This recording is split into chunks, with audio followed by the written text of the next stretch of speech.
Steve's in Benfleet. Steve, cheer us up. I'll try to, James. Go on. I spoke to you before. My position is I've voted leave. I've come around to the idea of remaining, just because, or else I was lied to. I'm not ashamed to admit that. You shouldn't be. But I think Theresa May has kind of played a bit of a blinder, though, in regards to speaking to Jeremy Corbyn. I know it's not kind of a popular view at the moment. Go on. Reason being is, I think if we all step back, majority of people realise that Brexit in whatever form, if we do Brexit, is going to be a bit of a mess. And if we look back at, obviously, kind of the economy years ago when, obviously, Labour left power, they've always had that stuck with them. I think at the moment what Theresa May's trying to do is put as many fingerprints on this Brexit, as many Labour fingerprints on this, so when it comes to electioneering years and years to come, when they try and throw it back and say it was a Conservative mess, you shouldn't have done that, she can go, actually, no, it was a Labour mess as well.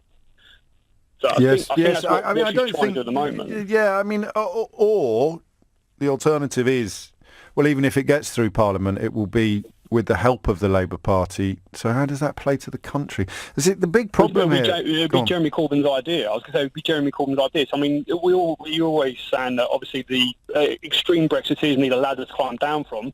She hasn't got one. What if she hasn't got one? Once you get Jeremy Corbyn to use his ladder, then they can blame everything on Jeremy Corbyn. The extreme Brexiters, mate, don't recognise the existence of ladders. They genuinely, they think can fly. They don't think they need ladders. Mark Francois flapping his little chubby wings, expecting to take off any moment now. It's that little rump of Conservatives that have caused all this. Of course, they have scuppered Brexit, even the weak tea that the withdrawal agreement offered, the only offer that was ever going to be achievable. They've scuppered that by their blind ideology. It depends who she's trying to appeal to, doesn't it? Because if the withdrawal if the customs union goes through and we essentially become rule takers, not rule makers, we become many of the things that you were lied to, actually, about, because you were told we already were all of those things, which is a good reason to vote to leave. Turns out we were none of those things, but we would be if we left the single market, left the European Union, but retained customs union. Who's going to be angry with her about that? Because as someone who would much, much rather remain, a bit of me would feel relief, actually, at a customs union going through, because that's because you're engaged, James, in the conversation. Like, you got to think, obviously, I'm engaged in politics, but not many people are. When people think of politics, they think, what do you think of Labour, what do you think of Tories? You look at the average voter, they go, Labour are good with the poor, they're good with the NHS, not good with the economy. Tories good with the economy. What they don't want it to do is this Brexit basically being put in Tory kind of the ideology. Well, it's not working, mate. Here's one Tory source speaking to Ross Kempsell of the BBC. It's getting a bit like the bit. It's getting like the bit in Harry Potter where Voldemort's soul breaks apart. She is now tearing apart the soul of the party. She has split the soul into a Labour Horcrux.